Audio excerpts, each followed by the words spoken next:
What's up, everyone? Welcome to another episode of The Perfect Shade. Today we have a very special guest, the man, the myth, the legend, Mr. Felix. What's up? All right, so today we're just going to run through some questions, get to know more about you as a b-boy, as a businessman. So we're just going to touch upon a few questions about your origin story, how you started as a b-boy, and also about how RFGM came to be. So let's get straight into it. Okay, sure. So can you share with us how was RF created, Radikal Forze? The crew? Yeah, the crew. So I wasn't there during the creation. So me and Farhan are Second gen. Second gen. Yeah. What I got from our first gen was that they were a group of guys that just got together, primarily because they were all going to the club Future at Zouk, and they all kind of met during this like hip hop nights or whatever, and they started practicing together. And apparently, what happened was they decided, hey, we are doing this thing together. We should probably form a crew. And from my understanding, it was Andrew Chow that just out of the whim just suggested, oh, you all want to be a breakdance group? Just call yourself Radikal Forze. So that was it. What? It's just like that? Yeah. Okay. So that's what I understand. I mean, Okay. I wasn't there. Yeah. So I believe that is how the crew was formed. And back then, Andrew Chow was a DJ in Future. He was playing hip hop, and he's Singapore's first, I think, the MC champion. Yeah. Then Aldrin was our crew leader, where Aldrin was actually spinning house. He was also a resident DJ at Zouk. So he was a house DJ, but he was also a breaker from the 80s, that started in the 80s. Oh my God. Wow. Yeah, so that's how I think the crew came about. And in an initial group, there was quite a number of them: Aldrin, Raymond, East, Jude,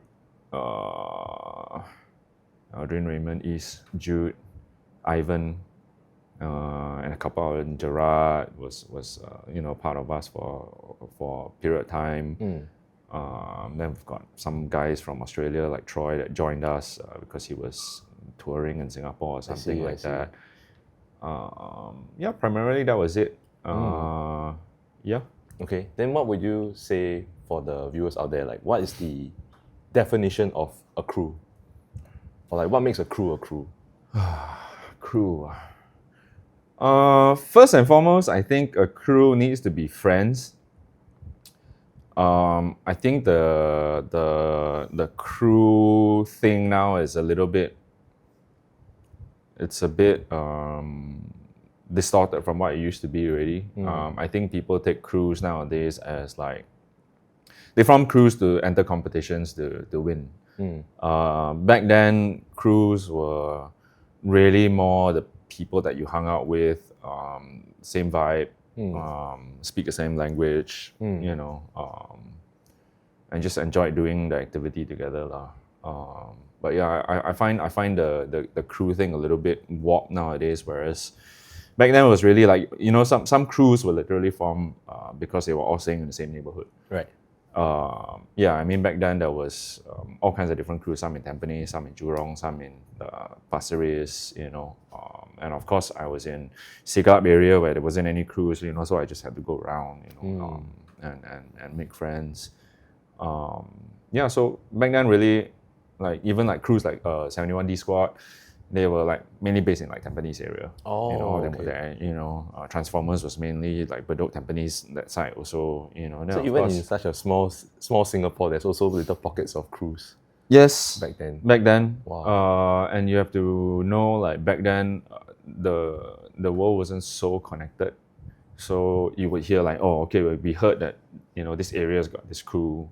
You really have to like go there to like know them. You can't just like jump online, search the name, and like, oh, okay, this is this crew, and that's it. So I think it's also a very different time. Yeah, so it was very different. It was very different. Yeah. So back then, what was the rankings like? Is it like, oh, Tampines had the best b-boys, or like Ang Mo Kio has the best b-boys, or what was that like back then? There wasn't no ranking, so to speak. Everybody had their own, and you also have to know, like back then, right? Like, if somebody could do a windmill, it's like everybody is like, oh yeah, this guy is a windmill guy. Oh. It's not like now where almost everybody can do a windmill. Almost everybody can do some kind of power move or whatever. Back then it was like if you could do some kind of power, it was like mind-blowing already because really it was the nascent years of breaking coming back into the mainstream, right? We're talking like 98, 99. It's like almost 20 years ago already. And we were always getting like VHS tapes, that were 1 year late. So if it was 2000, we would be getting like 1990. Battle of the Year 1999, that kind of thing. It was always kind of like 1 year late where we actually get videos. Right. Then how would you all get these VHS tapes? Because there was this one particular shop in Far East Plaza that was a video shop. I can't even really remember where it was positioned. I think I roughly maybe can remember, but it was just a VHS tape that saw all kinds of random VHS tapes from like cycling, skating, kung fu, all the random like video shop. Like it's just tons of videos in there, like and then they have a small TV that's facing the outside of the unit, and then they'll randomly play some videos over there, and sometimes they will have some breaking videos there. Wow. So what's that? That's something Garcia, breakdance with something Andy Garcia or something like that.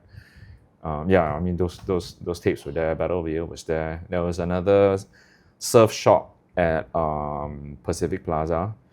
It was called I can't remember the shop name, but they sold like board shorts, billabong, and all that kind of stuff. They also had some Battle of the Year videos there. If I'm not wrong, they also had 7 Gems video there, where we would just go and stand outside the shop and just like look at the videos. Because I mean, back then for us to buy a video was like, we don't have the money to buy the video too. Wow. So how did the breaking scene come to be? Like, because if your knowledge back then was so little, right? Like you could only rely on VHS tapes that were late, or maybe friends that knew a little bit about hip hop. So how accessible was hip hop back then?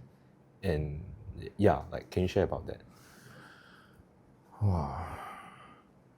So I came from the skating scene, like rollerblading. Oh, okay. And in the rollerblading scene, there was this one guy which lived overseas for a while, and then he had some understanding about hip hop and breaking. So while we were skating, right, he would say, "Hey, you guys gotta, y'all know this like b-boy breakdance stuff," and then he would do his stuff, and then a couple of my skating circle friends were all quite interested in it. And of course, naturally, I gravitated towards it as well. And usually after our skate sessions, when it was done, we would just take off our skates and we just like play around. And some of them were connected to like the hip hop scene, at Far East Plaza, which also leads towards OCK. And back then, that area usually would be where everybody. So the skaters were usually, after we skate at Bishan, right, we would take the bus to Orchard and eat some food at Far East Plaza. And then we would be, sometimes we would mix around with the hip hop groups. Well, the people that were involved in hip hop, so whether it was they were doing graffiti or they were some DJs or rappers or whatever, breakers, we all kind of like hang out over there and just do whatever, So I kind of got introduced to the wider hip hop scene through my involvement in the skating scene. Oh, okay.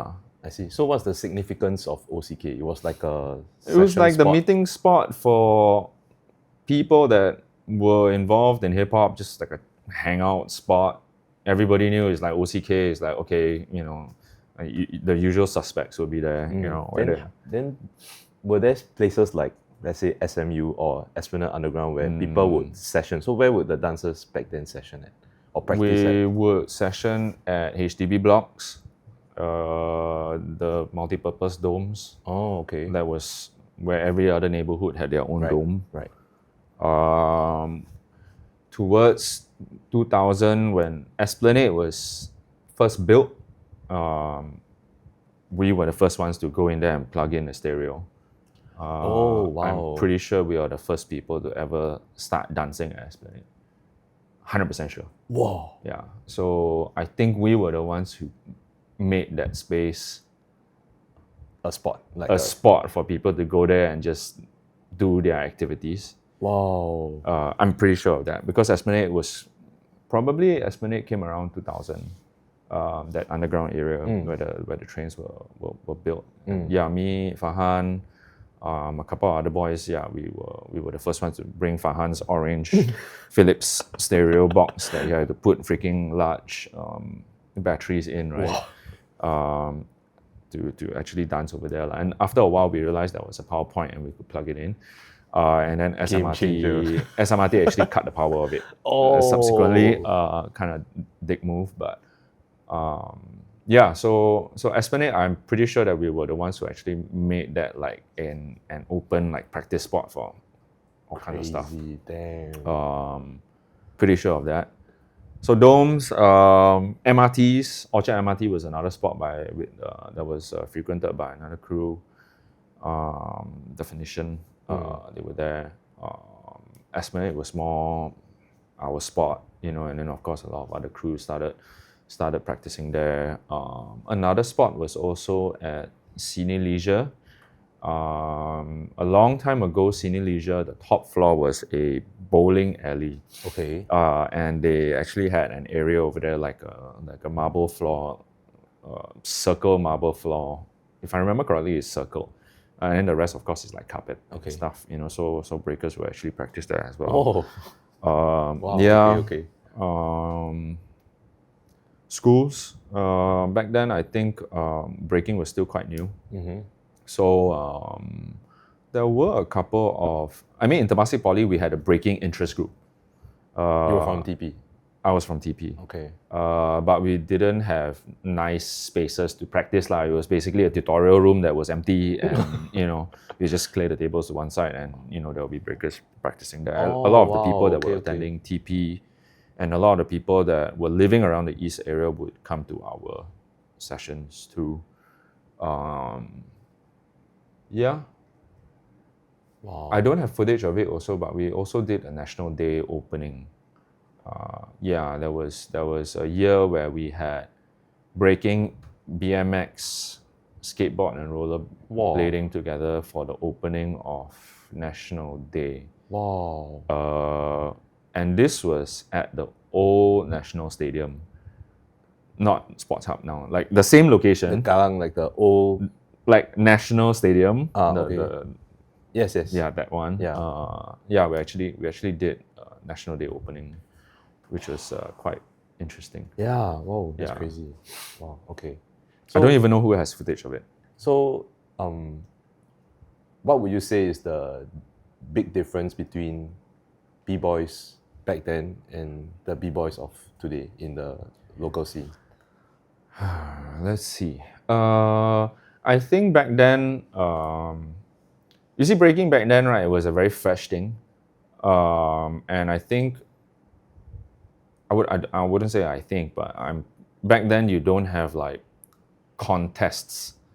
You have events where you go and you would just break because you're a B-boy or a B-girl. It would be mostly like rap concerts. There was that. Breaking competitions was not a thing when we first started. There was no such thing. Then when did this whole thing start? Contests started happening. I think the first breaking contest would possibly be floor skills, which was also organized by a friend of mine, which I knew from the skating industry. So he was organizing a few skate competitions back in the day, and then he also, after running a few skate competitions, he started venturing out to do breaking competitions because it was kind of like the new thing. So I think floor skills is possibly the first breaking contest that we had that was commercially done in Singapore. Oh wow! I think from my time, starting from like 98 onwards. Okay. Back then, most of it would be just like hip hop concerts or like hip hop nights or whatever, and then the B-boys would just go there because it's hip hop, and then the B-boys will always be breaking. when the music's good or what. Even if there's no music, b-boys would just be breaking. It's just like move for move kind of thing.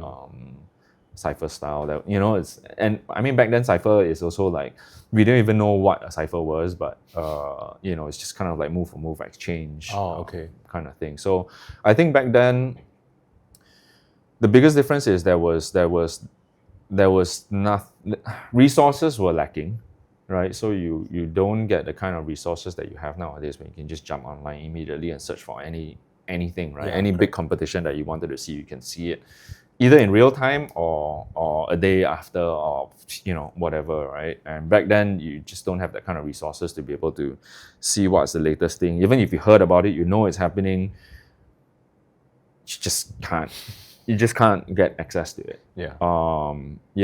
So I think back then we would,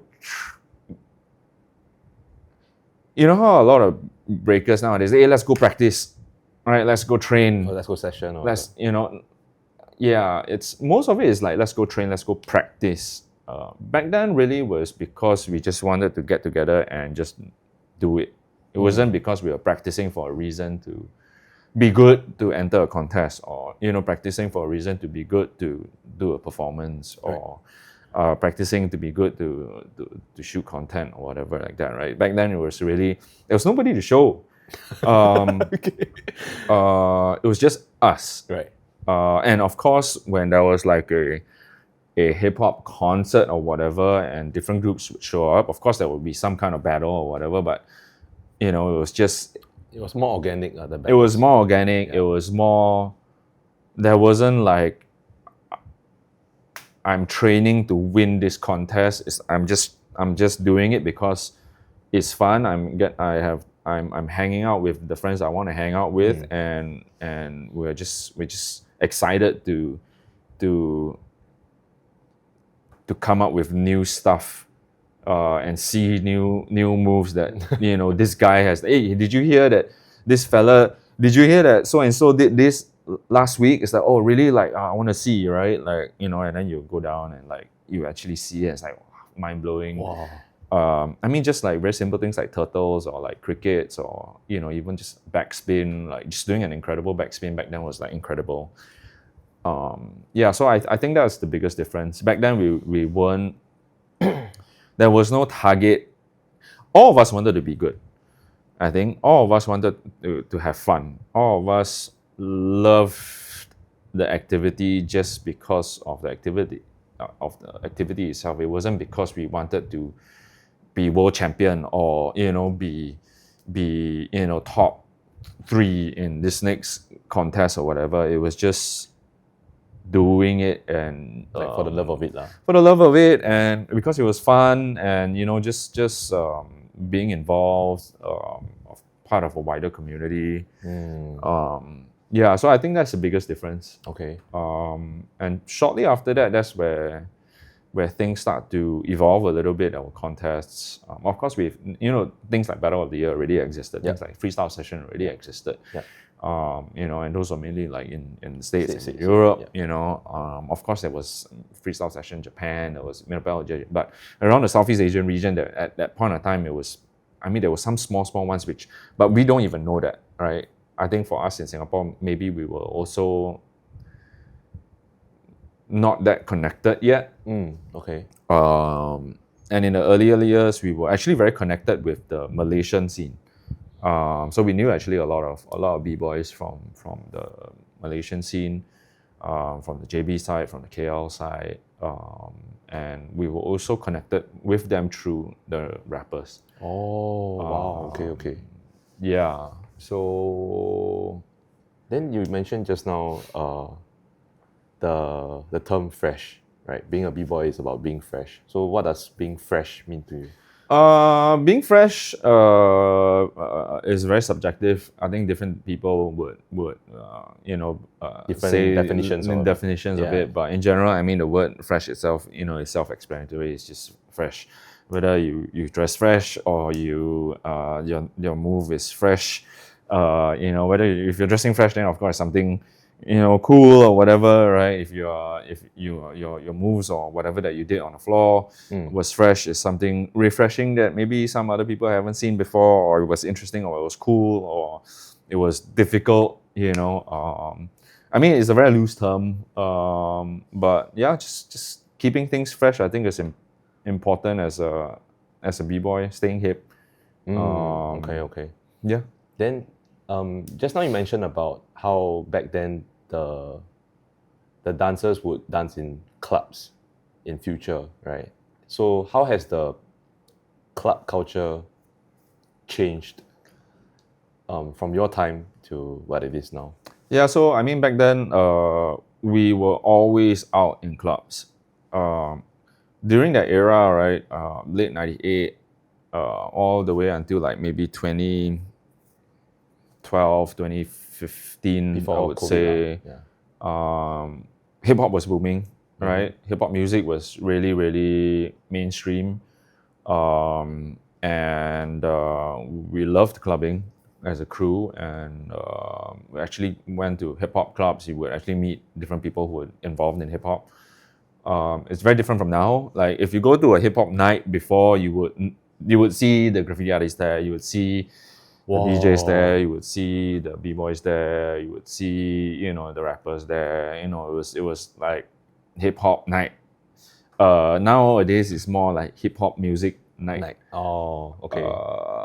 Yeah, so back then, like, you will go to the different clubs because there was hip hop DJ playing hip hop music, and if you go there will be other b-boys there, there'll be other like graffiti artists there. You can hang out. It's like OCK but in different clubs. Okay, right? okay. And it was cool, right? Like yeah, it was spots that if you knew, like, okay, like Oba, the Double O was one spot where there were a lot of hip hop DJs playing there. Drinks were cheap.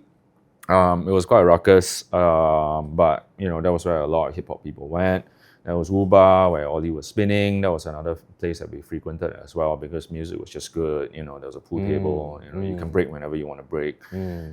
Future was another spot also. That it was they had regular, like, once a month or once every 2 months or something like that. There was a couple of hip hop nights. The main one I think was called Quiet Storm. Yeah, you have like your DJ competitions, and then the b-boys will come and check it out. DJs will be there, graffiti artists will be there. Right. So back then, really, like, hip hop nights was really a thing where people who loved hip hop would come out to those hip hop nights. Nowadays, it's people who love hip hop music and may not necessarily be involved in hip hop. Right. They will be there. Yeah, so I think that's the biggest difference between back then, like, hip hop nights and hip hop nights now. It's I think the ways that it's evolved is kind of cool still, but like the problem is it became a bit over the top mainstream that I think the people who are really involved in hip hop think it's kind of corny. Yeah. And it kind of lacks the culture side of things, 100%. Which is why it doesn't really excite me to go to like hip hop branded nights when they're just playing like hip hop music, which I can play on Spotify.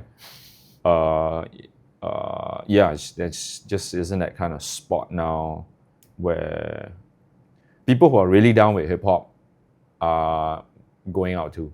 Right, understand. Yeah, and I think the clubbing industry itself has also experienced a major shift in consumer behavior as well. So whether people like to go out late and get pissed drunk every week, I don't think that's something that people like to do nowadays. Even myself, I prefer to possibly go to like an afternoon like hip hop party type thing and like hang out rather than like stay out till like 4-5 a.m. Yeah, understand. Yeah, I see. So, could you also share with us how RF Jam, Radikal Forze Jam, started? How was it created? So, when I joined RF, when I was asked to join RF, it was like the biggest thing in my life at that point in time. It was like, couldn't believe. Did you have to battle to get in? Were you No. Well, it happened during one of the Quiet Storm events at Future. Oh, okay. Back then, I had my like trademark like hollow bag was pretty impeccable. And I think before that night, I was already like always going to Future anyway. I knew the RF boys from then, and then during that Quiet Storm event, of course there were ciphers going around. I did my stuff, and then I was recruited by this guy called East. He's living in the States now. So he recruited me into the crew then. I see. Okay. So it was the biggest thing for me in my breaking life. Right? I was kind of like the guy that wasn't really belong to any crew. So there was Lion City there was Lion City Ruckus, which was a stem off from Lion City Rollers, which was a skate crew. So I kind of wasn't really part of that. I was always going out to like Transformers area to kind of like break with them as well, but I wasn't really part of Transformers. I was always kind of like solo. So when I was asked to join RF, I was like, it's no brainer, right? RF was a thing that I held very proud as a member. And how RF Jam came along was in 2008. Prior to 2008, I told the crew like, hey, you know what? Next year is going to be our 10-year anniversary. We've got to do something. Like we should do something. It's 10 years. You know what I mean? So I decided to push ahead. None of the crew members were like violently objecting. Okay. And I don't think any of us could have actually seen or visualized that it would become what it is today. It's a juggernaut of an event now. Totally wouldn't have saw that coming. Of course, a couple of years into it, I could start envisioning stuff. But as the first event, it was purely because I wanted to celebrate together with the crew. Our 10-year anniversary, being together. And I think during the period of time, throughout this 10 years, we did make a significant impact around the region as well. Right. We made a lot of friends. We made a lot of enemies. But we didn't really care about that. And whatever that we did for our 10-year anniversary as RF Jam 10-year anniversary, we just wanted to invite our friends that we've met along the way, come to Singapore, do what we love to do, and have fun doing it and party at the same time. Our first year was actually pretty cool. Yeah, we had the support of Zook, so thanks to our seniors who had that very deep standing relationship with Zook. We actually got our pre-party over at Zook as a RF crew. That's we did. crazy. It's pretty crazy. Yeah. I didn't even think it was that crazy. It just presented itself. You know what I mean? Wow. And then the next day was like the main day event where the battles were happening and all that. Essentially that was that. And I had no idea how to fundraise, or I had no idea how to run a program. It was just me just trying to figure it out and just do the schedule. Talk to some friends that can help sponsor. Whatever. We had some sponsors that came in, through some of our connections from our seniors and stuff like that as well. Right. And it was interesting how it's evolved. I mean, I didn't have money to like hire an MC. Nobody was really paid. Everybody just kind of came out just to hang out. Just to support lah. Yeah, just to support. Mouse came, Naughty One came, Red from Australia came. We had Hong Kong, Thailand, Taiwan, Vietnam, Malaysia. Quite a number of people from around the region, all our friends. Indo. Then how did the connections reach to like, let's say a Ken Swift or like a Pepito or like a Mr. Wiggles, where they are like in the States, they are like the respected OGs of their scene? The relationship to Australia is primarily through me. Okay. Because in 2004 and 2005, I was actually studying in Australia. So I was actually quite heavily involved in the scene over there. I see. I was teaching in studios. I was Oh. teaching at youth centers. Wow. I flew around to all the states during my time over there. And during my 2 years in Australia as a university student, I was entering, competitions every other week, and doing performances with my crew over there. $7. So the Australian connection was through me. And during my time in Australia also, I also met a lot of other b-boys from a lot of other states, because Sydney was also quite a international city where a lot of b-boys will pass through. Okay. And then how did it reach different people? Mainly through all the people that we brought in. You see, back then, right, with all the countries that I've mentioned, Malaysia, Indonesia, Philippines, Thailand, maybe not Philippines, we weren't close with Philippines, Thailand, Vietnam, Australia, Korea. I think some people from Japan were here also the first time, possibly. Everybody had their own networks, right, of who they have met in the earlier years. And as more years passed by, these guys kept coming back, and every year that I ran the event, right, it started growing. Every year there was a significant amount of growth every year. Right. And even for example, people like Annie Pack, who used to run Battle of the Year Singapore Street Fest. There was a year where she actually hired a judge from the States, and it was during the same time at RIJM, so she actually supported us and got the judge to come and judge for us as well. And slowly we worked with different people, different judges. We will invite different judges from around the region. We'll invite different DJs that were recommended by different friends. As hey, you got to get this DJ, or have you heard of Timber? Mouse was from UK, so that's how we got to know Timber. And then Timber was running his own jam also in Europe. And then when he came to our event, he went back. The word spread.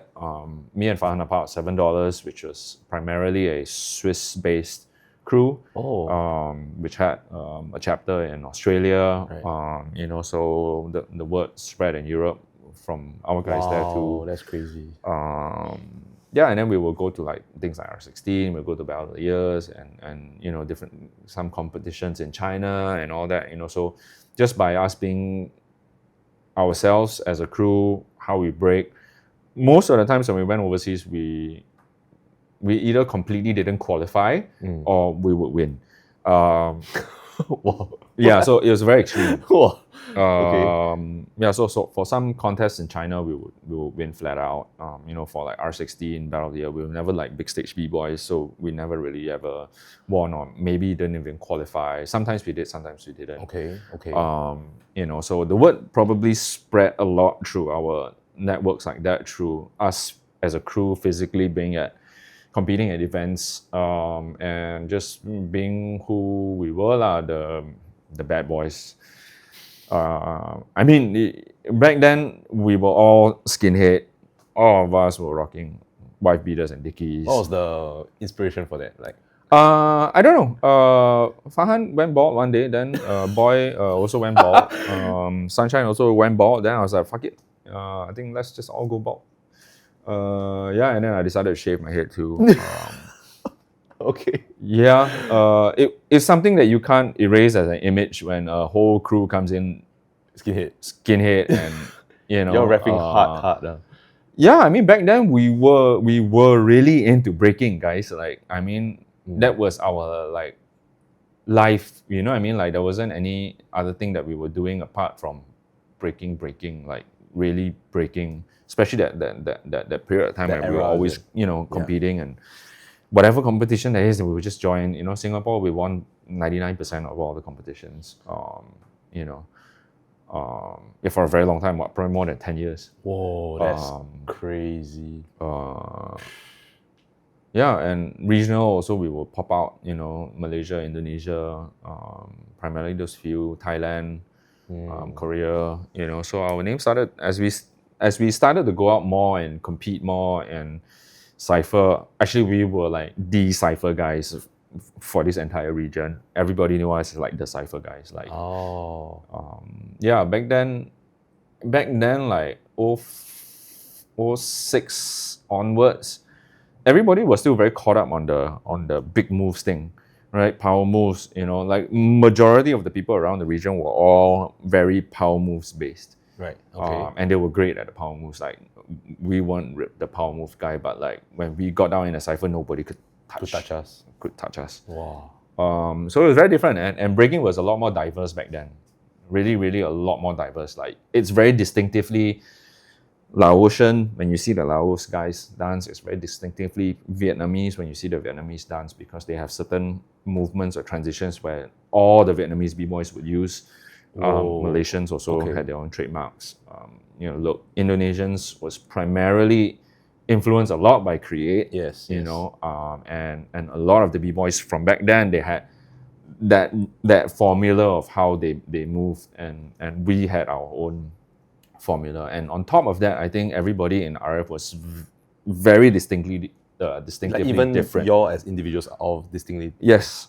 Whereas if you look at other crews they sort around of the region, they looked similar. Yeah, right? correct. So I think that's the one thing that I'm proud to say of RF, is that every member in the crew is distinctively different.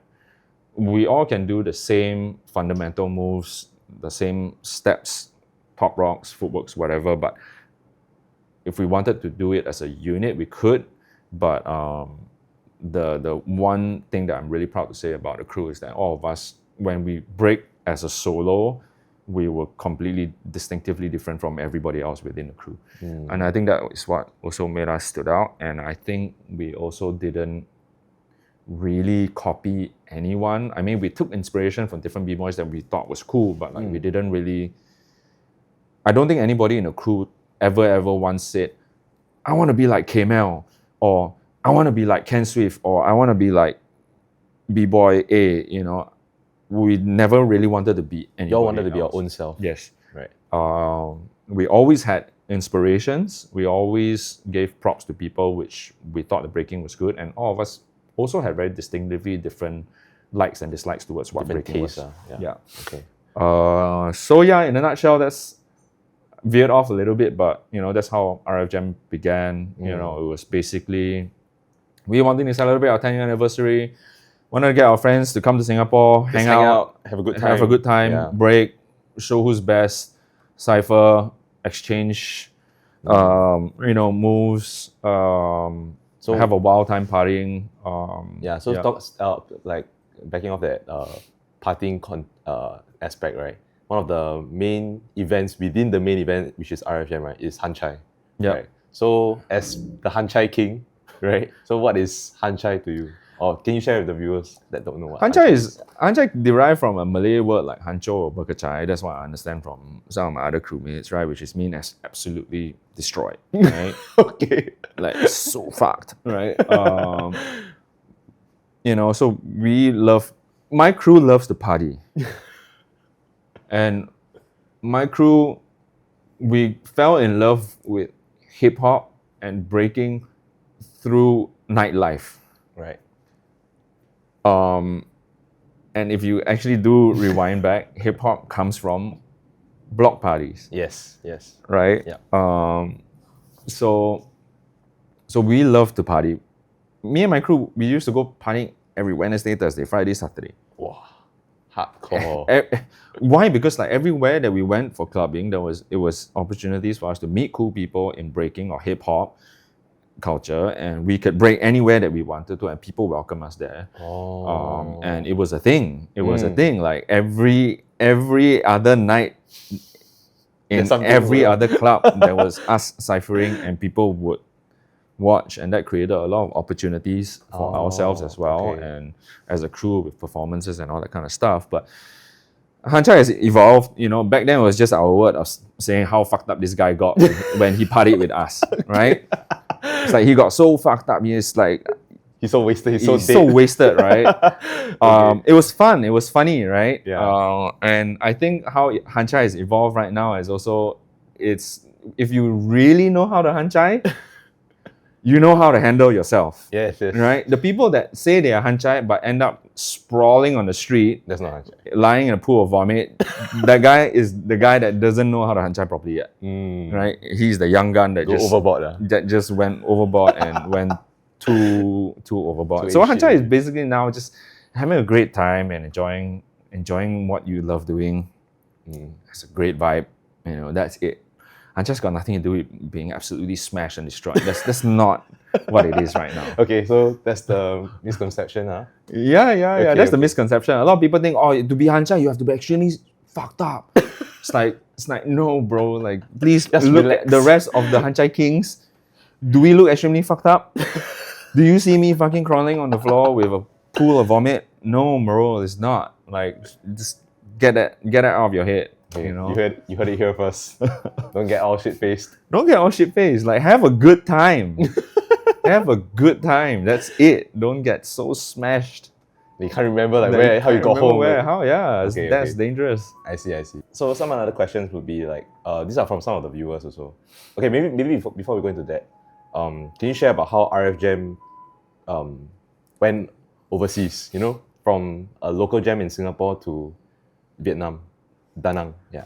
So you see, this ties in with COVID. We had to cancel RF Jam about a month before the jam was supposed to happen in 2020. It was a very painful process. Yeah. It cost us severe amount of losses. And it took us about 3 years to kind of recover from that. Whoa. Which is why we brought back RF Jam in 2023. Yes, correct. The Right? first We one, brought yeah, back correct. in Yes, 2023. So we took a 3-year break. 2020, 2021, 2022. We just lack of energy, lack of resources. Yeah. And in 2023, when we decided to bring it back, I've always been a fan of Vietnam. I've been to Vietnam. I think most people haven't been to Vietnam in the late 90s era. And since the late 90s till now, I've been constantly going back as a guest and experiencing how the country is, across the different states, and got to know a lot of the local b-boys and people involved in hip-hop throughout this 10, 15 years or so.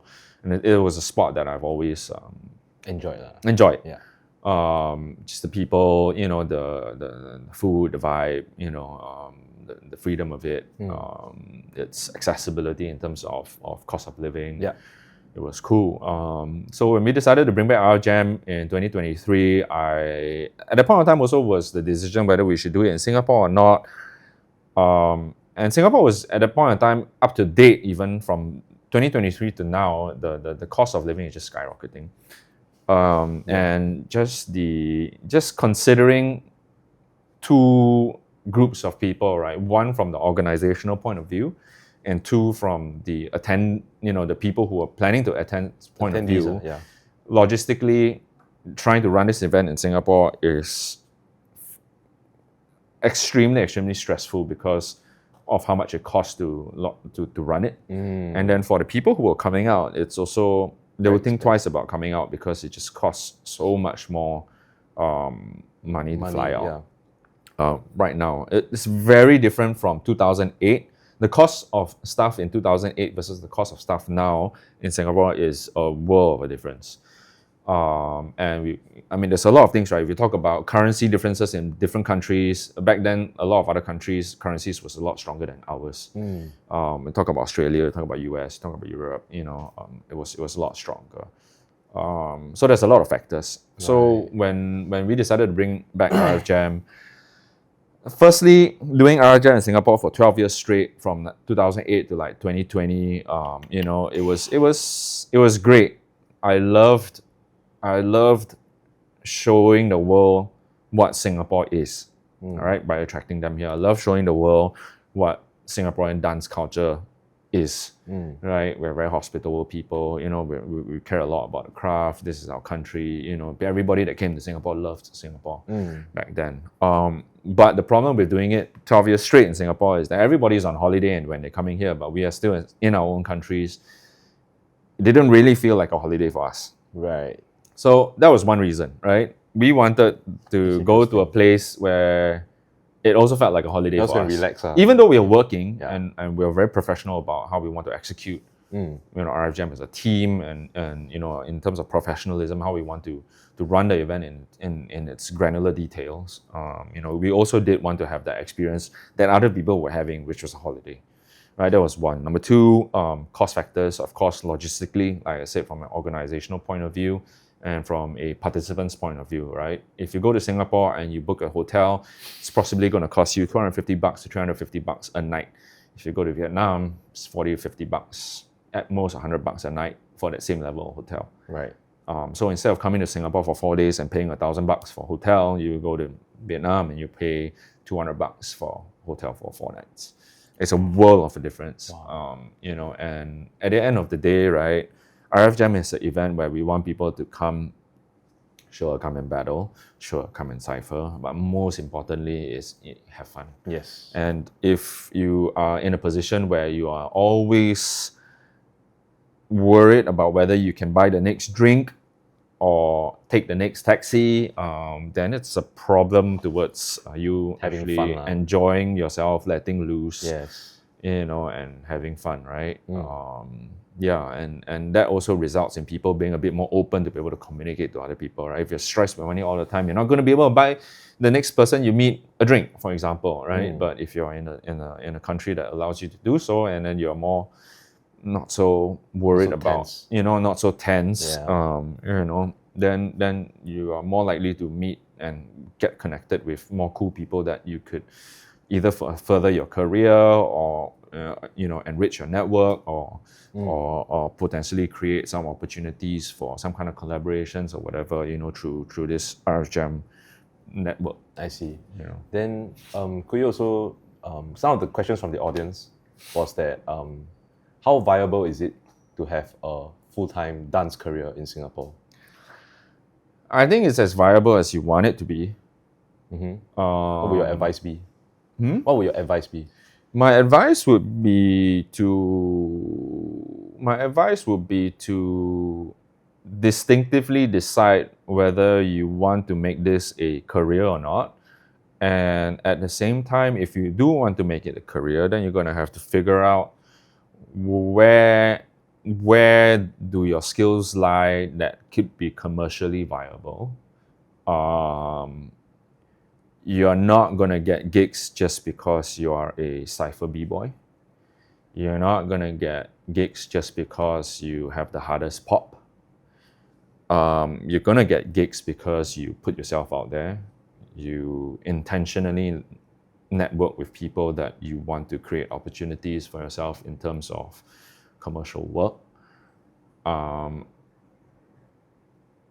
If you pick up skills along the way that bring other people value apart from being a good dancer, whether you can choreograph, whether you can organize a group, whether you can conceptualize content, whether you can conceptualize a shoot, whether you have a community behind you where you could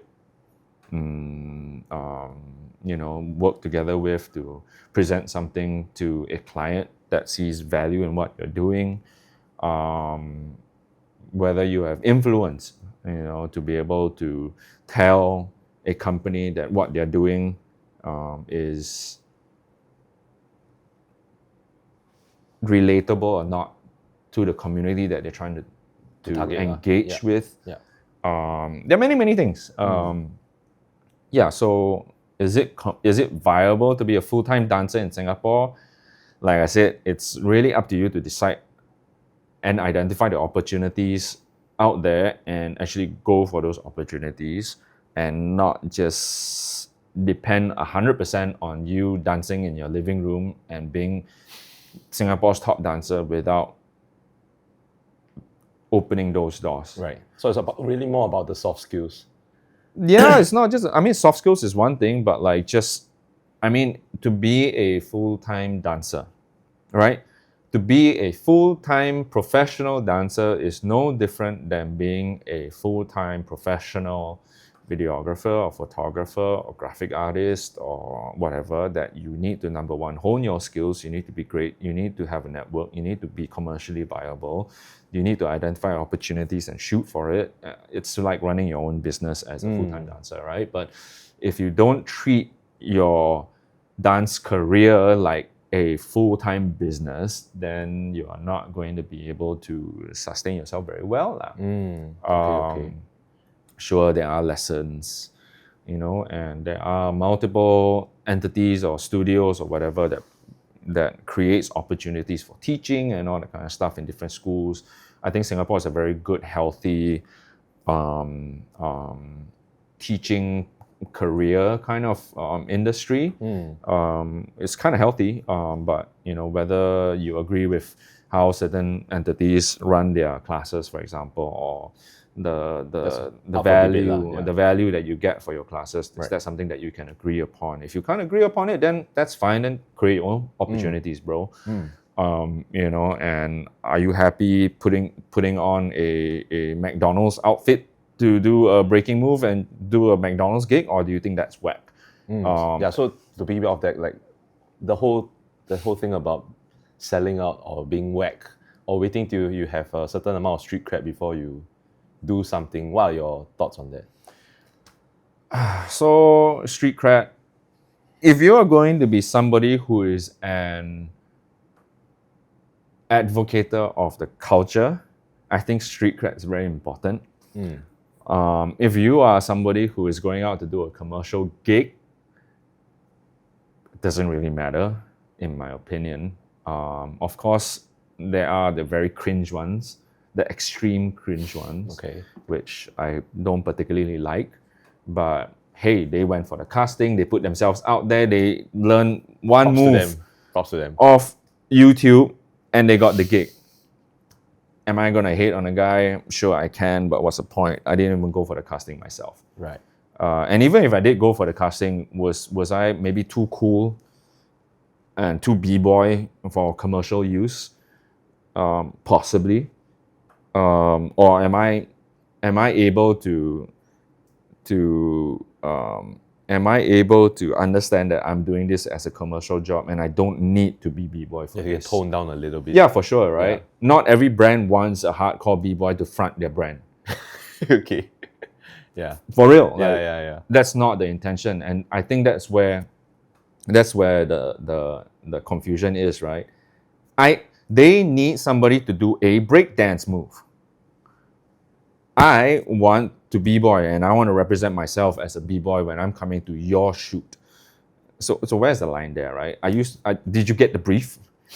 And I think that's important, right? If the brief says we are a brand representing this, and we are looking for the most accurate representation of authenticity in breaking culture. Sure. Yeah. Go there and be b-boy.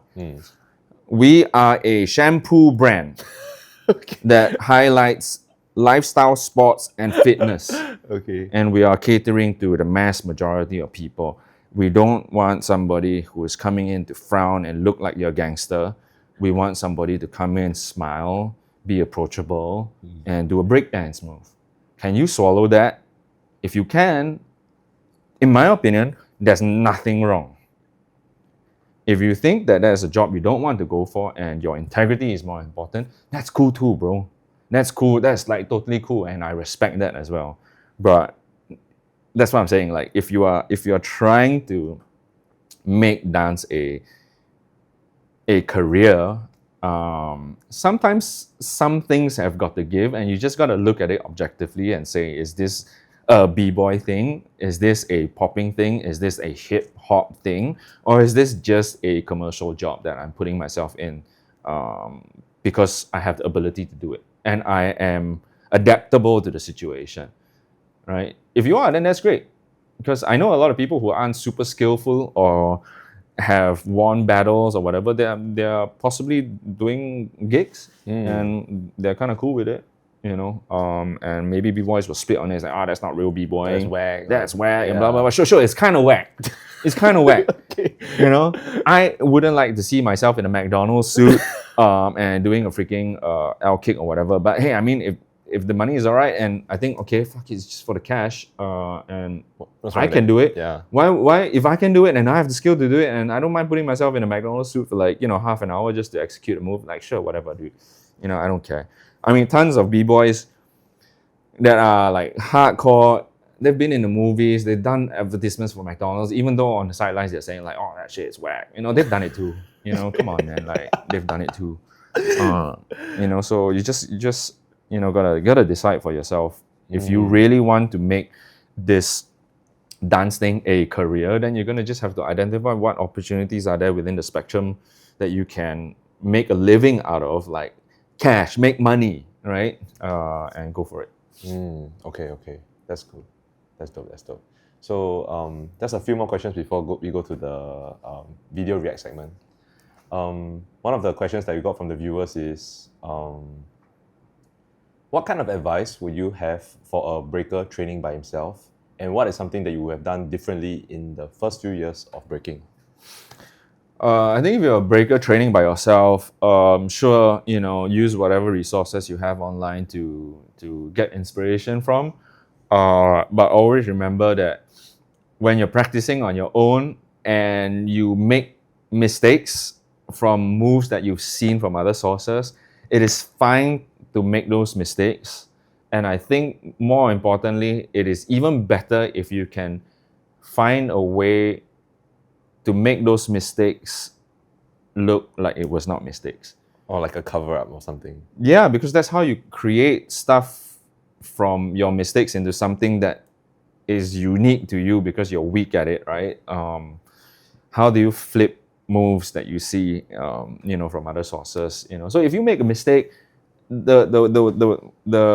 can either go route A, which is make the mistake and try and fix the mistake over and over again, or you can look at the mistake as an opportunity for you to create new movement. A lot of us back then, we had no access and resources to the most latest videos across the globe. Like now, whatever happened in certain moves or what, we will just wriggle our way out and make it ours. So I think it is important to do that. Don't always just... In breaking, yes, there's fundamentals. In breaking, yes, there are some foundations. But in breaking, I think the good thing about breaking is that it is so diverse. And we celebrate individualism and creativity that I think a lot of people don't exploit that and think that they have to do it a certain way or a certain formula that then they are considered being a b-boy. And I think that's the one issue with breaking nowadays. I just shared this clip on my IG story yesterday with Phil Wizard talking about it. It is true. Yeah. There's so many. Everybody is trying to be like b-boy A, b-boy B, b-boy C, b-boy D, and it's really boring. It's really, really boring. When you talk about back then, and I hate to do this contrast between like, back then it was like cool. Old hater it's not that. I'm not an old hater. I'm just saying like back then we had no guidance, we had no resources, we had no clips, we had no nothing. But breaking was so fresh because everybody was doing something super different. Everybody had their own little unique take on what they thought was cool, which is missing from today's breaking, which I miss. I miss going to a venue, not even like a big ass venue, right? I'm talking about the neighborhood dome and seeing 20 different b-boys doing 20 different types of stuff. Like very different, vastly different. Wow. Some guy is like super flexy, he's got all these like crazy freezes that nobody else can do, and this guy is just the footwork dude, and this guy is just the turtle guy, and this guy is just the backspin dude, and this guy is just the footwork guy or whatever, and this guy is the windmill dude, and it's so vastly different, and everybody had their own little like quirky take on how they piece their moves together or present themselves. Top Rock was also vastly different from everybody. But would you say that it's also because now everyone is trying to win a battle, so they are going for that formula that gives them the gratification of winning a battle, therefore everyone starts to look the same? Yeah, I think that's a portion of it. Possibly is that reason. Like I said, I think it's very hard to compare back then and now because a lot of things, not just so different, within breaking itself, is vastly different. We're talking about the macro outlook of 1998, The whole era and is- 2025. Yeah. Right, the macro outlook of things. Right, it's vastly different. It's something that you can't say I want to bring this back now. It may not even be cool, but back then that was how it was. It was different, right? And things evolve, sure. Is it because of all the contests and all that? Like I said, a subset reason of it might be because of that. People are just so focused on, who won this competition. It's like, oh, he must be good, I want to be like him, right? Or, oh, this group is like, the new look. This is the new cool The new look, meta. right? The new meta, right? Yeah. Of how breaking is like unique and like new transition and blah blah blah. Like back then, when that new meta was flow-mo, musicality, just foundation and musicality, right? That was something that was lacking because that era was big moves and like out of beat top rocks and like and like just move for move, like and people like Flomo and a couple of other dudes came out, started being just very clean foundation, fundamental, musically driven. That was some parts of us taking inspiration from that as well, and that's why we were the cypher dudes around this entire region. Right. So yeah, I think competitions is one thing. I think the over bombardment of videos that are out there, just it's just there, like, oh, there's only a handful of people that keep winning all the time. I understand. There's only a handful of people who keep getting the same attention, and naturally people will want to gravitate towards learning from the best, right? Or wanting to be like the best. And I don't think there's anything wrong with that too. When we first started, that was what we were doing. VHS tape, slow-mo rewind, just to copy the moves. Yeah, and I mean, everybody, if there's anybody that came up to you ever and said they've never bitten a move because they were learning, they're lying. They're lying. Okay. Everybody starts off copying something. You learn math by reading freaking instructions that 1 + 1 = 2, and you copy that, and then slowly you understand logic, right? So yeah, breaking is the same. I see. Okay, then maybe the last few questions before we move on to the video segment. This is a question that says, do you feel breaking should be introduced at CCAs in more secondary schools and JCs? As of now, it's just Barker and BJC. A long time ago, breaking was in a lot more schools. Yes. Oh. Yes. A lot more schools. So how I was teaching a lot in schools. Farhan was teaching a lot in schools. There were other b-boys like KH was teaching in schools. A lot lah. There was back then. I mean, there were so many b-boys like CCAs. You see, the slow death of b-boying in CCAs also came with the popularity of choreography. Okay, it became the next thing.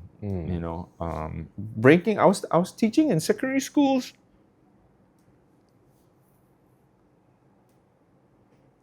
I mean, me and Farhan were teaching in multiple secondary schools here and there since maybe around 2002 onwards. Even when I came back from Australia in 2006, I started teaching in Hwa Chong. I did a couple of lessons in RJ, Raffles Junior College. I've done in NUS, NTU. Even Farhan has been doing a lot of different classes, and there were a couple of other b-boys that were always going out to different CCAs in different schools to teach breaking. I see. I think breaking slowly lost its appeal in the youths, and I think the appeal went towards choreography. I mean, nothing stays trendy forever. There's a cycle to it. I think there's a cycle to it, and also at the end of it, like I say, like after a while, the schools want to keep doing the same dance style, or do they want to move to something else which resonates more with the bigger population of their their students that are enrolling, for example. If they see, for example, 50 students or 100 students wanting to enroll into choreography and there's 5 wanting to enrich into breaking, They're going to the majority. they're going to go with something that appeals to the bigger, student population that they have, right? And is choreography whack? No, it's not whack. It's a very team-based thing. There's a lot of stuff that they can learn within choreography themselves as well, right? Different styles, different movements, different teachings, different creativity in terms of like choreographing a movement. Of course, breaking has its own like strong points, but the difficult thing about breaking is that breaking is actually really difficult.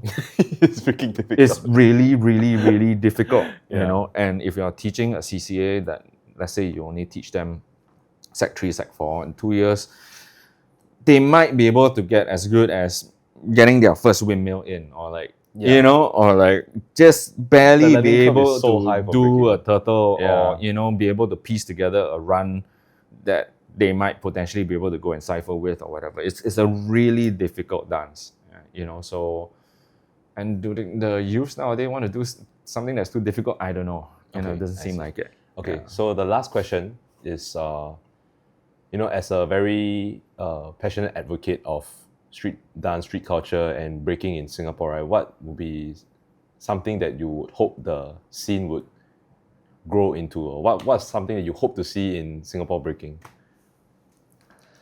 I hope to see Singapore breaking. I think we have a lot of small group communities around different crews, that are all coming out now. I think that's great. I love that there are new generation that is, coming out and, trying to represent the dance as good as they can. I would really love to see more Singaporean crews, pushing themselves harder, and going out more to the different regions to be able to compete, not for winning sake, but just putting themselves out there, putting themselves in a difficult and unfamiliar environment to be able to just put their craft out there, right? I would like to see them push a bit harder. I know that most of the region around us, they are pushing really hard to level up their skills or whatever, and not just for the sake of winning. Like I feel like if they could just go out there and represent and like just push themselves, right? Not just because they want to win something, like push themselves and just get their names out there and get to know more of the people in the region. I think their dance journey will be a lot more fruitful than it is just doing it here and just going along with whatever they can or cannot do here. It will be nice to see. Okay. Yeah, because like back then, and that is not even too long ago, like whenever we practiced as a crew, we were always hard practicing. Like, it was it's not Just like go. chill, No breaks, that kind of thing. It would be really nice to see more Singaporean dancers, pushing their own limits, and getting themselves out there and flying the Singapore flag, more. Okay, right. So now we are on our video react segment. So the first video we're reacting to is your battle against Taisuke at Red Bull Battle. So this is a battle clip that you've chosen. So do you want to share about like the significance of this clip? This was in 2007 or 8. I think it's 2008 if I'm not wrong. 2007 was the first Red Bull battle that was held in Taiwan that me and Farhan went. So from 2007 onwards, I actually became like a KOL, key opinion leader, KOL for Red Bull. And eventually I moved on to become a consultant and event producer for them. So 2007, the Red Bull was starting to, be a bit more, had more activity. And then they were like, hey, you want to go and join this Taiwanese, breakdancing competition? And it's like, oh, we need 2 people to represent Singapore. I was like, yeah, okay, I'll put myself now, I'm putting my hand up and then I can recommend another guy, which I brought Farhan. So that was like the first big battle that me and Farhan ever like participated in. And then this one is in Hong Kong, and me and Mahmoud actually went. Okay. So this was the early years of Red Bull coming into the breaking scene and starting to do stuff with breaking. Right. I think shortly before this or after, I think shortly after this or before this, that's when BC1 became a thing. Okay. This was not BC1. The one in Taiwan was not BC1 either. The one in Taiwan was just Taiwan battle, like Red Bull battle. This was Hong Kong street battles. Oh. Okay. So yeah, this was our possibly our second, big international battle type thing. I see. All right, let's go through it together. Yeah, sure. All right, we're back.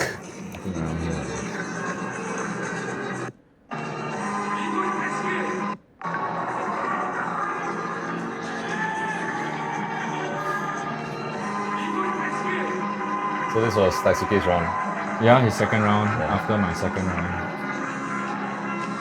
I mean, to be honest, at this point in time, I already gassed out already. Oh, is it? Yeah, which is why I removed my jacket after this. I see. This was what, finals? Semi-finals? No, this was, I think this was the first battle, for me.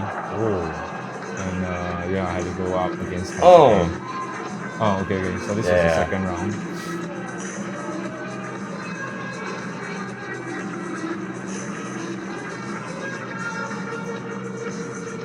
Through my trademark because I had to do it before I gassed out.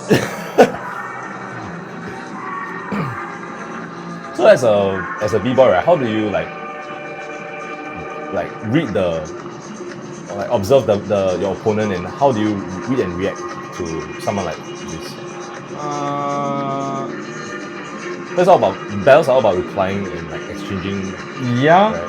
Yeah. And I mean, like, look at it right now, right? I mean, he's throwing all his like difficult moves, his air flares. And I mean, he was struggling a little bit there. I mean, what I had now is just to push him back to his corner. Oh, nice. I mean, I think a lot of people didn't expect that. And yeah, like I said, I was already like pretty tired. And you can see my runs were super short. Taking off my jacket. Yeah, many ways to look at how you want to engage in a battle. Back then the crew keys are so iconic. big in the front of RF. Yeah, it's an iconic thing. How people recognize who you are. Ooh, Daisuke. Yeah, he was. God damn. Nice. But you see, me and him were introduced by Katsu, and Katsu is a good friend. So prior to the battle, actually, me and Katsu actually had a pretty intense cipher backstage. Like intense. Okay. It was not like not nice. It was not friendly. No, it was an exchange between me and Daisuke because both of us were good friends. But okay. Daisuke was actually watching it, and from what I got, Daisuke did feel like I was potentially going to be a threat. I mean, backstage, so big stage, backstage, cipher Different, environment, big stage is different, right? Yeah. But at least prior to our battle on stage, he already saw the monster I could become. And I mean, that was also part of my tactic, I guess, to kind of like show it, like, it's like, hey, like, I'm not some small fry. I'm not some small fry. I may Yeah. not have the moves you have, but I've got my own stuff. You got your steez lah. Yeah, so my tactic towards him is I can't possibly outdo him in moves, even though I've got my own moves, but my moves are my moves, right? It's not of his level where he's executing all this crazy stuff, right?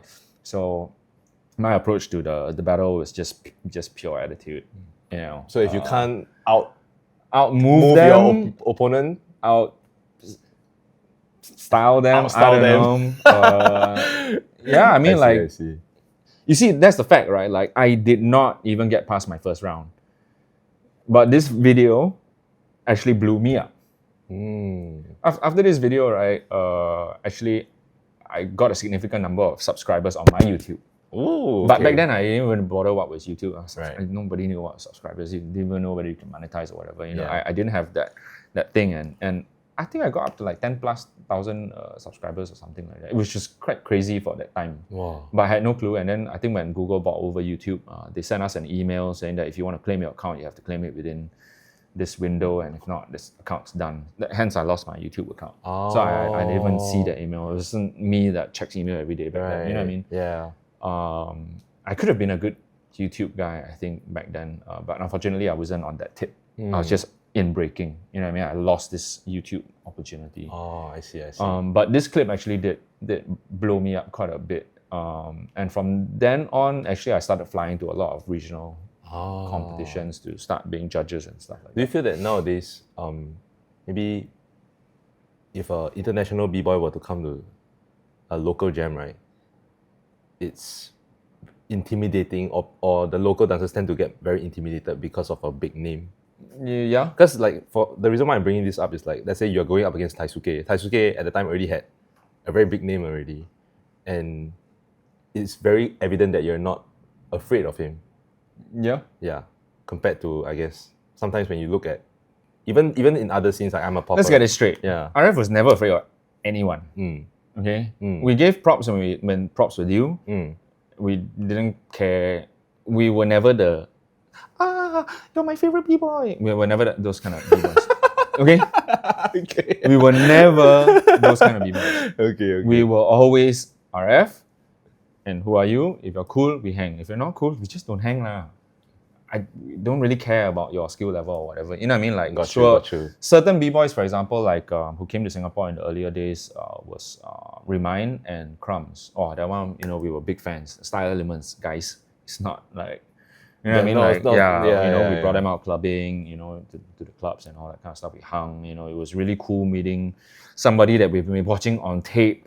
See, like in person, right? In person, right? They were here doing some show for some electronics company at CMA Expo. I mean, certain people, of course, we were fans, but we weren't the over-the-top fanboy-ish type people. You know what I mean? Like, we showed respect. Right. But we never looked ourselves as like idolizing. We were never that kind of b-boys. I see. Okay, then the next video is R16 in Korea in 2009. Yeah. Radikal Forze versus Top 9. The crew basically say, hey, we're all wearing white. The list all wearing red. I didn't get the memo, so it wasn't intentional.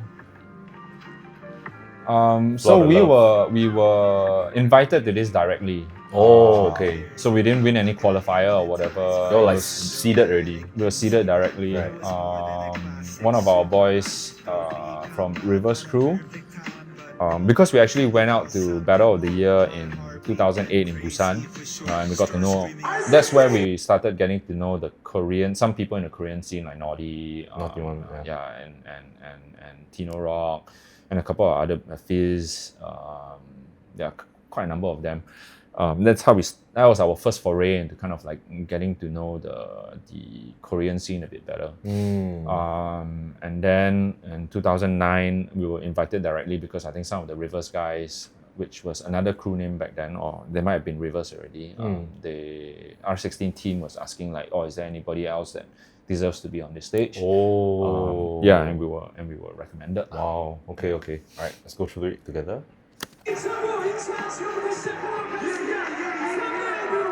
Top 9 is like a top crew in Russia, right? Yeah, and I mean they are very seasoned. Top 9 is a very seasoned big stage contest, b-boy group.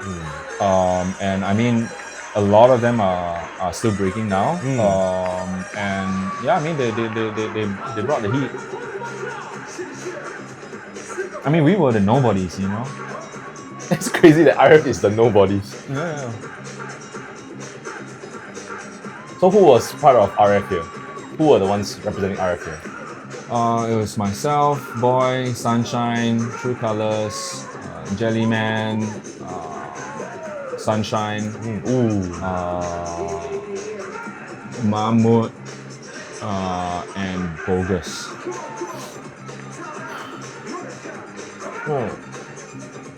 God damn.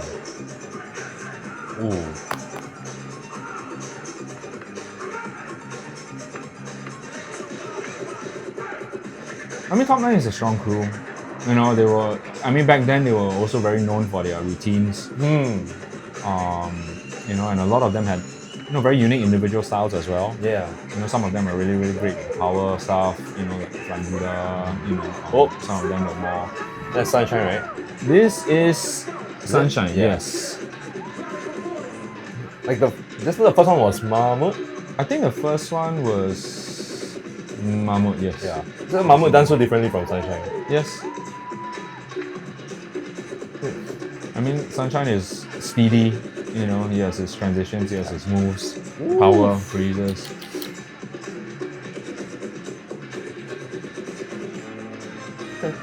How old were you in I-16 here, 2009? This was 2009. I was 27. Ooh. Wait, 27, 20. No, sorry. 28. 28. Who is this? This is One-Ski Jellyman. Oh, okay. There you go.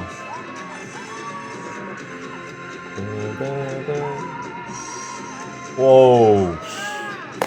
God damn. I mean, One-Ski was a new kid on the block in our crew at that time. Oh, at this point? Yeah, he was with us, I think maybe 2 years. So as like the leader, were you the one that's saying like, hey, you go up for this one? Or was it like... certain calls I will make. Certain calls I will try and make. Certain calls were up to the guys in the crew, depending on if they were feeling the song? If they were feeling the song. I usually try to manage the strategy. Because I'm a strategy guy. So what was the strategy going in battling Top 9? Well, if you can't beat them on what they're doing, then you're just gonna have to beat them in other stuff, right? And for us, it was just our presence. If the footwork guy if somebody's coming out with footwork, we don't have to come out with footwork. But if one of the crew members really wanted to take him, okay, we might just go ahead, right? Obviously Fahan. Oh. I mean, no disrespect to Robin, but God damn. Fahan's way more stylish and has more finesse in his stuff. God damn. I mean, Fahan's always been the style guy, he's just stylish at whatever he does. Even at this age. At his current age. Yeah. And he's that kind of guy. Wow. He's a very individual person, you know what I mean? Like, and everything that he does he's got style. Yeah. And he may look simple, but you can't, not many people replicate can it, replicate it, you know what I mean?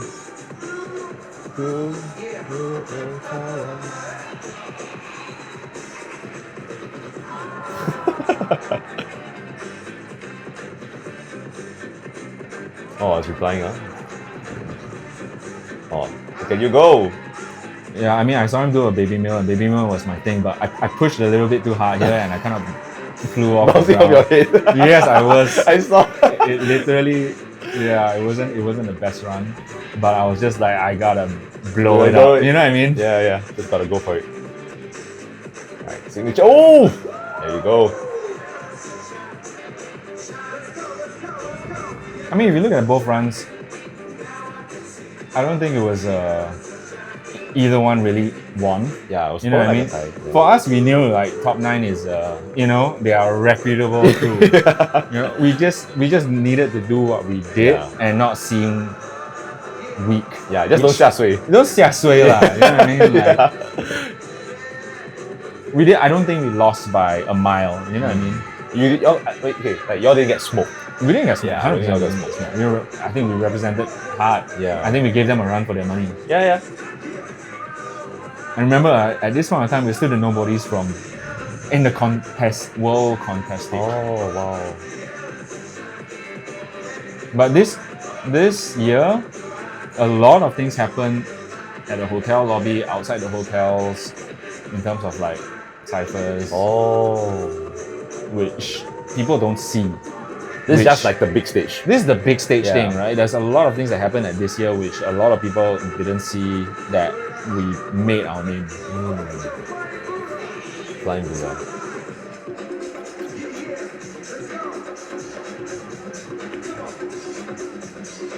I mean, he's always been crazy with the moves. God damn. Yeah, this guy flies. But he's a massive drunk. He loves this guy. I mean, top 9 is pretty hardcore, man. They are. They will go out, drink till like, don't know what time. Oh, you're also come back. good friends with all of top 9? No. We didn't really kick it much with top 9 at all. Okay.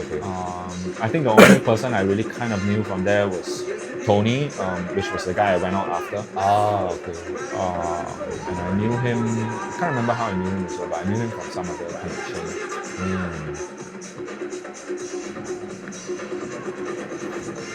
I think Ken Swift was judging.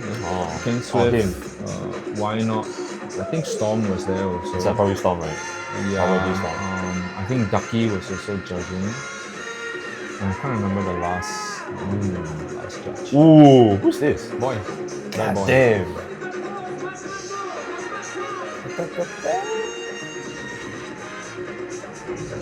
Ooh.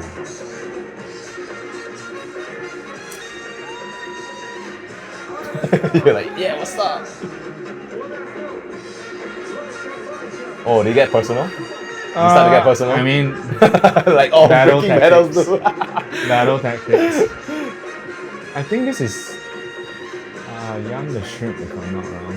I think.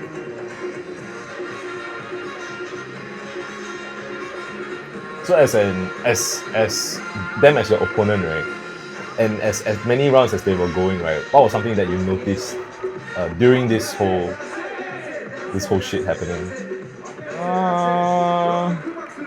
I mean, they were out to get us. Yeah. We were out to get them. We didn't really hang out. It was all business. It was all business, man. Like, yeah, we didn't really hang out. We hung out with a lot of other people. We were ciphering a lot backstage. Yeah, but it was all business. You took care of business and then just that's left it. it at that. We didn't even keep in touch with the guys from Top 9. We had a lot of laughs, I think, with Flying Buddha when it was, my boys all love to drink, and when when you have a drinking friend, drinking buddy, kick it a bit. But we kicked it a lot with the locals, the Koreans, some guys from the States, Japanese friends. It was this battle was like a mission. Like you just had to put a stamp on the map and then... Yeah, I mean, we practiced hard, and I think during this point of time, like 09, 010, 08, 09, 010 was when we were really like quite at the top of our game. Right. Individually as B-boys, our breaking has also matured. Our skill level was quite there. Our chemistry as a crew was quite strong. And yeah, we just wanted to keep putting ourselves out there. Of course, we wanted to win, and we wanted to smash people that we didn't like. I mean, personally, like I think most of my crew didn't really like Top 9's breaking, but we know that they've got skill. Yeah.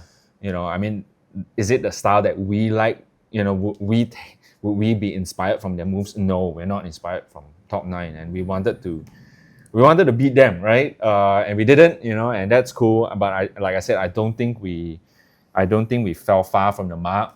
And like I said, on big stage competitions like that, most of the time we wouldn't. It's not your crew's forte. It's not our crew's forte at that time, And sure, even though we didn't win, people still remembered us. That's probably the big win, though. Of course, that's the biggest win. Yeah.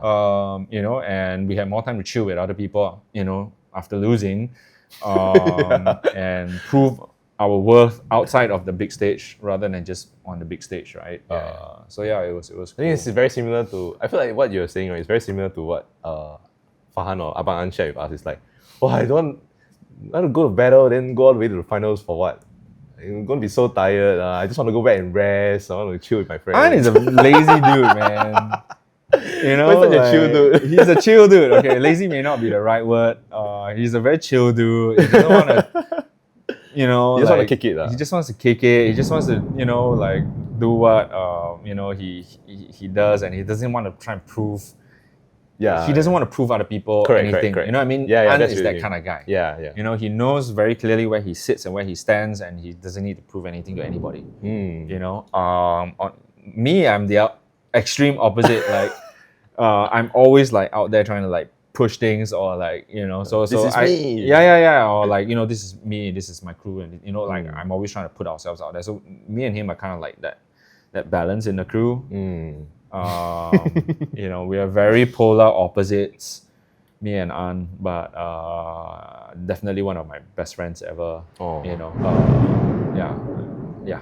Yeah, maybe that's why you are such good friends, because you know, you all complement each other on so different. Yeah, extremes. and we understand each other very well. He understands very well what I don't like, what I like. I understand him very well, what he doesn't like, what he likes, who he is, what he wants to represent, and vice versa. So I guess that's why we are still friends after, you know, almost 20 years. Wow, I mean, that's no, dope. actually more than that already. I knew him in 98, no? Yeah, 98, 2008. 2008. That's 27 years of 2018. friendship. Yeah, almost 30 years, you know. Wow. I've known him. That's crazy. All right, so now we move on to our quick fire segment, and then we'll call it a day already. Sure. All right. Do you have a favorite song back then that you just love dancing to? I don't think I have a favorite song, but I know what song I love to get down to, and it's not any particular song. I just like getting down to breaks. Breaks, yeah. Especially when the drums just go off, like, you know, 4x4, 4x8 kind of drum breaks. I'm a breaks kind of guy. If you notice, my breaking is very short, and there's a reason for it also, because I just don't like dragging my thing out too long. And You say what you want to say, and then you. yeah.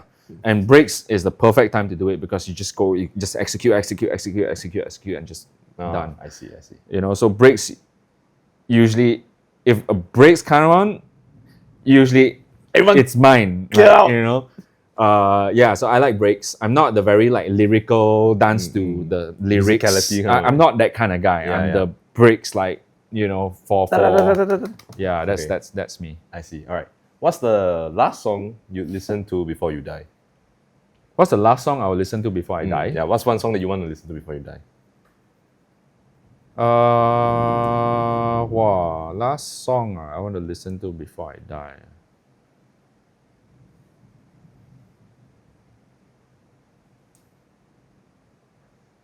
Can be any song, English, Chinese. Jenny. No. I would We're like leaving that in. to listen. Wow.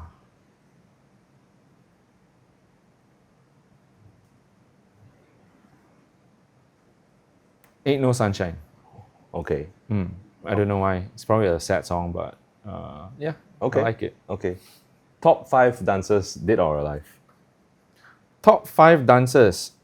Breaking? Can be anything. Can be any genre. Top 5 dancers in terms of... It could be someone. It could be like the biggest 5 inspirations for you. Okay. Wow. See okay, Storm. Okay. Storm. Ken Swift. Viet Max. Ooh. Not just because of breaking. Like him as a person. Yep. Okay. Wow. I'll just stick to breakers for now. Okay. Mr. Wiggles. Okay. He is a b-boy. He is. He is a b-boy. He's a b-boy first. Yeah.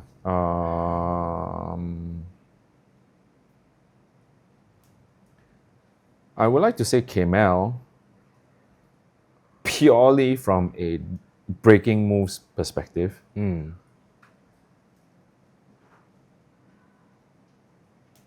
that will be your 5? Or is there something else? Some honorable mentions that you are.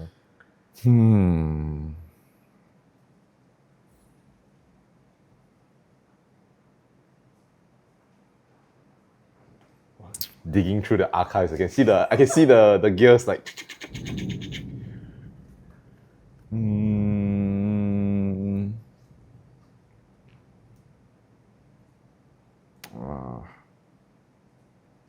hard to say. Okay, we'll stop at the 5.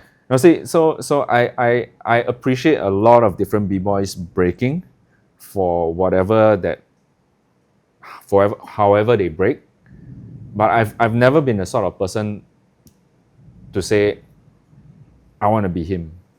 Yeah, so I'm the kind of person who always takes inspiration from different b-boys because of the different ways they present themselves in the craft. But I've never ever once said that I want to be exactly like that guy. So it's hard for me to say because I actually do like a lot of different b-boys for a lot of different things that they do. I see. Yeah, so a top 5 is a bit hard for me also because there's just breaking is so diverse. Yeah, understand. So my next question is, what's one dish you'd recommend to international dancers visiting Singapore? Laksa. Laksa. Why laksa? I love laksa. Okay, that's just as Singapore laksa simple is as it Singapore laksa. There's no Singapore laksa anywhere else in the world. Respect. What's your favorite dance shoe? Dance what? Shoe. Shoe? I would say MX90s for now. Yeah. It used to be Chucks. All Stars, Converse All Stars, the leather ones. Wow, I used to exactly really love like those. Abang. That's exactly what he said. Yeah. Those were solid shoes. It lasts forever. You can drag it around. Solid. You can feel the floor. But it wasn't really good for your heels. Yeah. So I recently prefer like MX90s. Yeah. Okay, last question. If you could pick up another dance style that's not breaking, which would it be? Popping. Why?